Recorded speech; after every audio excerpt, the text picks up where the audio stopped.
gets a bit harder. So I'm out of my three favorite teams: the Stars slash North Stars, the Bruins, and the Canucks. So getting into a 15 favorite members of other teams gets a little bit tougher. And at the same time with Ottawa, I've followed them since season one. And what I remember of season one is this team was miserable. Peter Sidorkwicz's career never recovered from that first year with Ottawa. He's not on my list of top 15 favorites, but sacrificing your career on an expansion team, that says a lot. He was never the same after that. And he had been a pretty good goaltender for the Whalers beforehand. And Laurie Boschman finished out his career as a member of the Senators that first year, a team that just was terrible. They were really, really bad. And it is noteworthy the players who played on that team and didn't complain or scream or cry on the ice. There's something to be said for that amount of pride.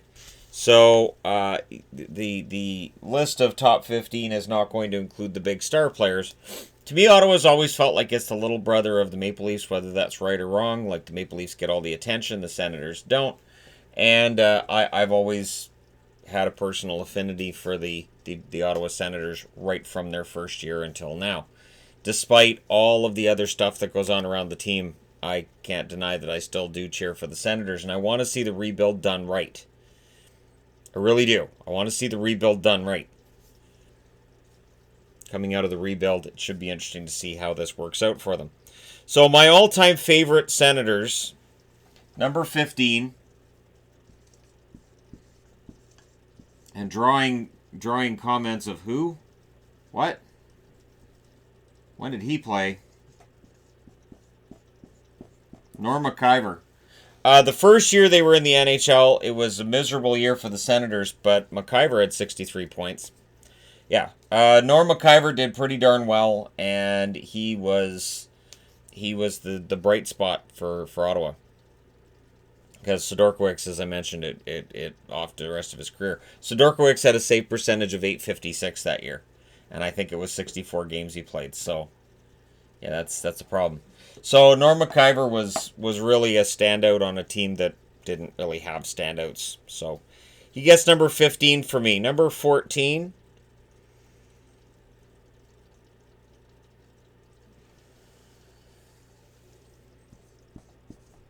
Keep in mind, I don't plan these, so I just write down the names and go, yep, I've got my 15, and then when I do the video, I make my decision. Clark MacArthur's number 14.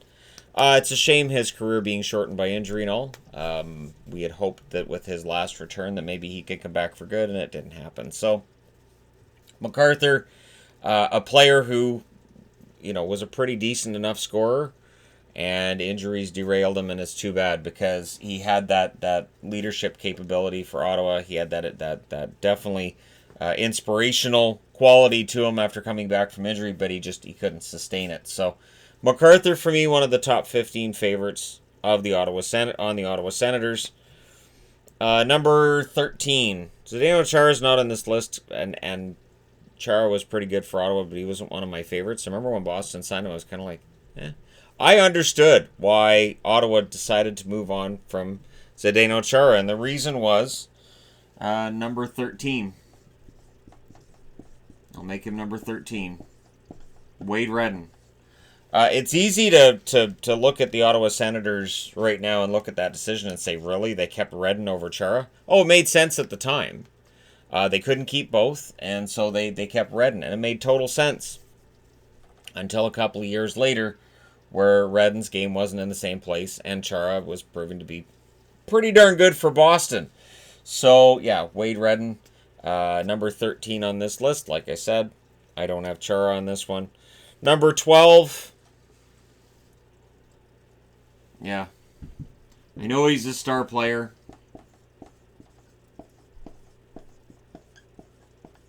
Jason Spezza had an amazing run with the Senators. The interesting thing about Spezza is that he was helped by the lockout wiped out season. It kept him in the AHL, and then the following year he was fantastic. So Spezza was a guy who came into the NHL before he was likely ready. Ends up becoming a star player for Ottawa. Really, one of the best players that the team's ever seen. There were times where I wasn't a huge fan of him necessarily along the way, But he did end up winning me over, and definitely where he's at right now with Toronto. He's one of the most popular members of the team there. Seen as one of the most down to earth and selfless. When you look at his contract, for instance, he's still playing, even though the amount of money he's making now, you've got to think he has a lot of money, and he wouldn't really need to play another year for $700,000 or whatever they end up paying him if there's bonuses involved. But Spezza has changed. He's matured, and he changed during his run with the Senators as well.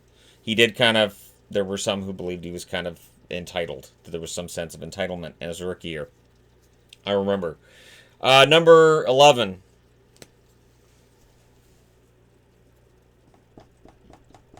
Now, the next time I talk about this, he's likely going to be higher. Thomas Shabbat has come in and taken a very unenviable position as the Erik Carlsson replacement. He plays a ton of minutes. Lots of minutes to Thomas Shabbat. And he's pretty darn good with them, too. So, Shabbat's become really that all-around minute-munching defenseman they needed him to be, and I think he's done it at a higher level and probably sooner than any of us could have envisioned. He just jumps right in. So, Shabbat, I do give him kudos because, again, much like Norm McIver here, he's playing on a team that isn't fantastic. It's not as bad as the one McIver had to try to prop up, but anybody who's able to play that much and put up some really decent stats on a team that's clearly in a rebuild, they have my admiration for that. So, Thomas Shabbat, and I think he's the only current member of the Ottawa Senators on this list. Yes, he is. Number 10.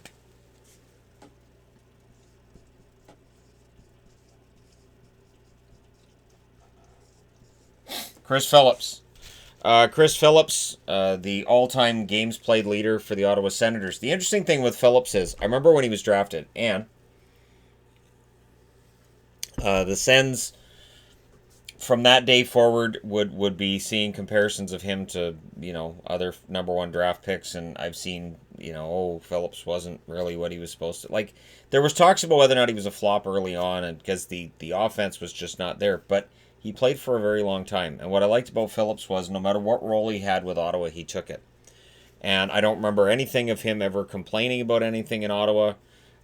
He is kind of Mr. Ottawa Senator, other than, obviously, Alfredsson would be the face of the franchise since its reinception.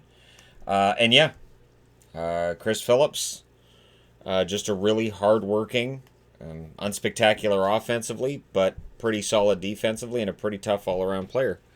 Number 9. Okay, who am I pulling off this list next? Okay, I'll pull this one off next.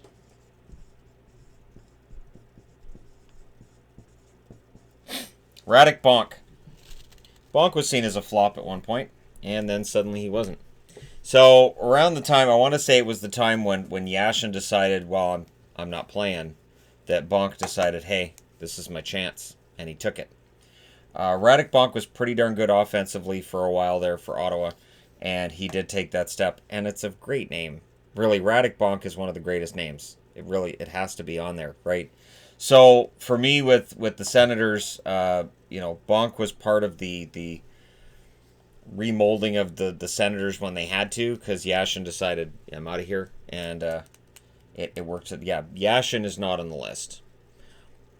As a Sens fan, Yashin's not going to be on the list. And I say that as somebody who cheered for the Sens pretty heavily at that stage. Yashin's not there. 50 and 07 isn't there either. All right. So we're up to number 8. Let's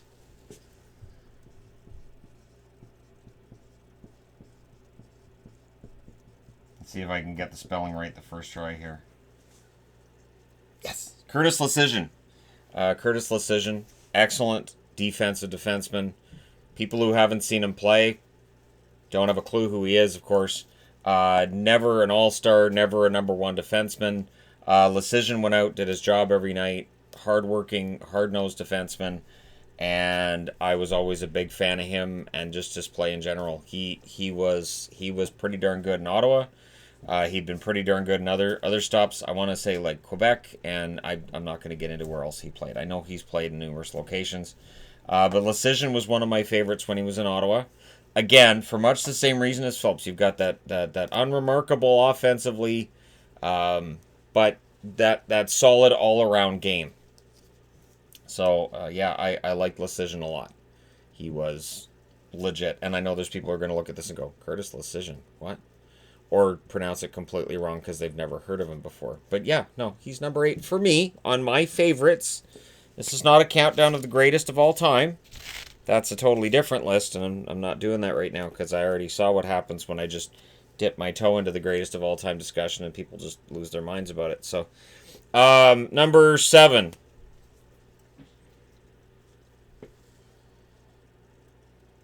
Yeah, I'll put him at number 7.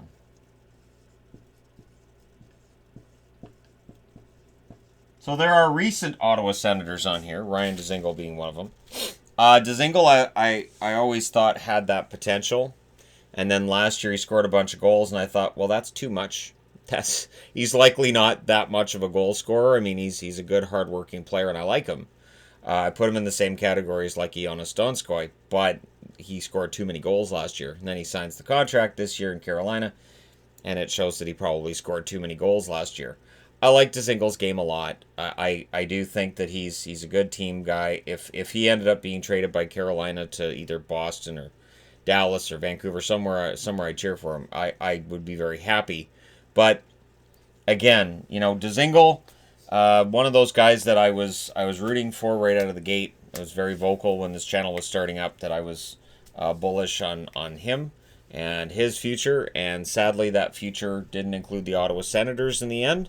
But I still think he's going to end up having a pretty solid career. He's never going to be a number 1 scorer. He's never going to be a big star player. But again, that's not what makes a person a favorite for me. I guess I'm just like that. People would hate watching movies with me because normally my favorite characters in movies aren't necessarily the big star characters. Normally it's somebody else. So if you don't like the fact that my favorite players aren't the big star players, yeah, that would drive you nuts. Number 6. Yeah, number 6. No, there is still a current Senator that's in here. J.G. Pajot, of course, is no longer a member of the Senators, so he would not be the one that I'm saying is a current Senator. He was traded, very recently to the New York Islanders. And Pajot does everything. He's a heart and soul guy. Really, in all honesty, he should be a captain before his career's done. He has that much in the way of leadership, I think. He showed that in Ottawa. He showed he could score. He showed he could play defense. He showed he could do everything. And when I see people saying, well, third-line center, I think, no, Pajot should be a second-line center. If he's your third-line center, you've got incredible depth down the middle. So if Pajot's future is to be that number 3 center with the Islanders, that says a lot about the depth down the middle that the New York Islanders have. Because he can be a second-line center. And I think while he's scored more this year than I think he probably will next year, I don't think it's going to be that much of a market correction unless things fall apart for him with the Islanders. Unless the Islanders' style of play stifles his goals and his points. But even then, if Pajot's not scoring, he is still doing all of the other things that you like to see a player do on the ice. And so, yeah, Pajot and number 6. Because if I had left Pajot off the list, Senators fans would not have been happy. Number 5. Like I said, there's still a current Senator on here, and that's Craig Anderson. Craig Anderson, of course, became an emotional, an inspirational leader for Ottawa fans when his wife was dealing with her cancer treatments, and he was leaving the team to deal with that. And, it really seemed to galvanize the team and the fan base around Craig Anderson. So Anderson, to me, off of that, earned the right to wind his career down as a Senator, and if he wanted to leave, he could have, and if he didn't want to leave, then he's earned the right to be there. And, even at the expense of Ottawa being able to turn him into another future asset.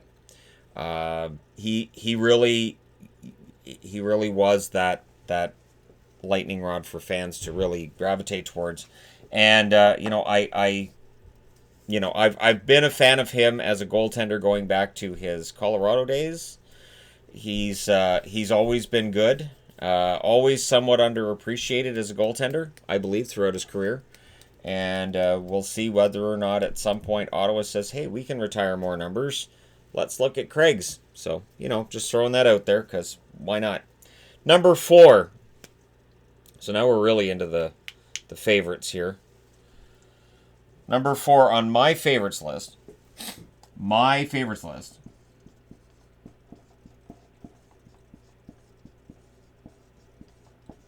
Daniel Alfredsson. So there were Canuck fans that didn't like where I had the Sedins on that list. I know there'll be Sens fans that don't like where I have Alfredsson on this list. Daniel Alfredsson, one of my favorite players in Ottawa. My absolute favorite player ever to play for Ottawa? No. But right up there. And he leads in all the categories he needs to. And I was not happy that he ended up going to Detroit to finish his career because he should have finished it in Ottawa. He should have played his entire career as an Ottawa Senator. I understand going to Detroit. I understand the idea of I want to go and pursue a Stanley Cup dream here. But it is a shame that he didn't just spend his entire career playing with Ottawa. Because it didn't look great to see him in another jersey. It really didn't. So Alfredsson for me is number 4. I'm just waiting until Sens fans are done typing out how horrible it is to have him at number 4. Am I kidding? They're just going to fast forward to the end. Number 3 on my favorite list. Okay, which one goes first? This one goes first.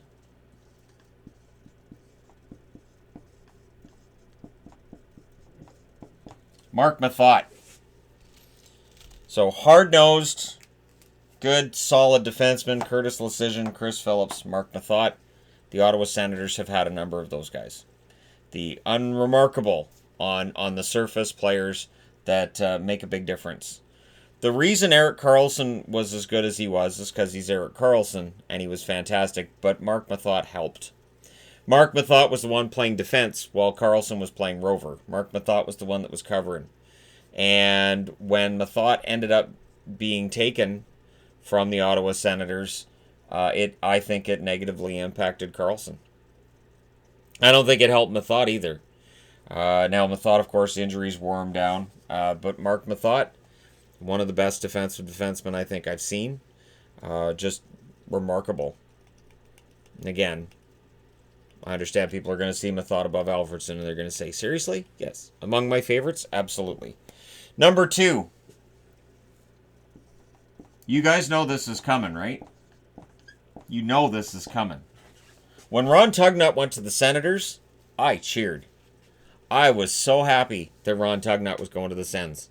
And he played really, really well.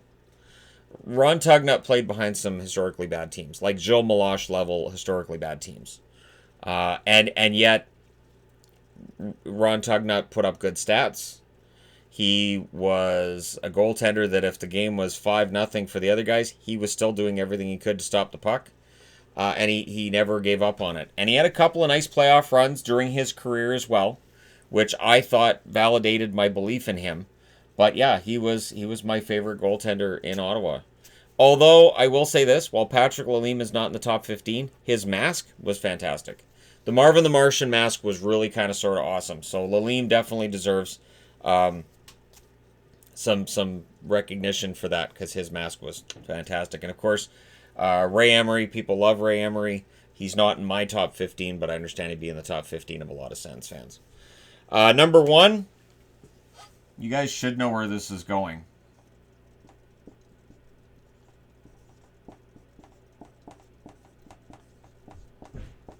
So, when Erik Carlsson goes to San Jose, I did eventually manage to pick up an Ottawa Senators Erik Carlsson jersey. Now, I don't view it as the negative jersey choice as, say, the Tavares jerseys I have for the Islanders. I have 3 Tavares jerseys with the Islanders, so when you can wear his jersey again, I'm good. But to me, Erik Carlsson was the best captain the team ever had. He was, I think, one of the best players that this team's ever had. I don't think there's any real argument about that. You can argue Alfredsson. You can argue at points Spezza was one of the most talented players in the league. But Carlsson, all around, absolutely fantastic. Great leader for this team. And it is a shame, that he goes on to San Jose. Now they did well in that trade. I'm not gonna say, oh, they shouldn't have traded him, because yeah, they did really well in that trade. But for me, Erik Carlsson will always be a Senator. It still doesn't look great to see him in San Jose. I think if he had stayed in Ottawa, if they'd found a way to make it work, I think his stats would probably be better in Ottawa right now than they are in San Jose. But again, that's just pure speculation on my part. And sadly, Carlsson in 2017, as great a leader as he was for that team, it just didn't quite reach that apex.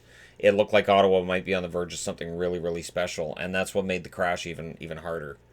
Was that the Senators looked like they might be on the verge of something special, and then it just all fell apart the following season, and Carlsson ends up finding his way out the door, and all of the mess that the Ottawa Senators have been gets really going there. So for me, he's still my favorite Ottawa Senator ever, and it has made it tougher for me to really focus on the team on the ice with everything off the ice that goes on. But Carlsson was my favorite, and yeah, we'll see whether or not somebody else might be my favorite Senator by the end of this coming decade, or the decade we're finding ourselves in. Maybe Shabbat ends up being that guy. But for me, for right now, it's Erik Carlsson. Let me know your thoughts in the comment section below. As always, don't forget to hit like and subscribe if you're browsing your way through. You just happened upon this video. Thank you guys so much for watching, for all your support. I will talk to you again soon.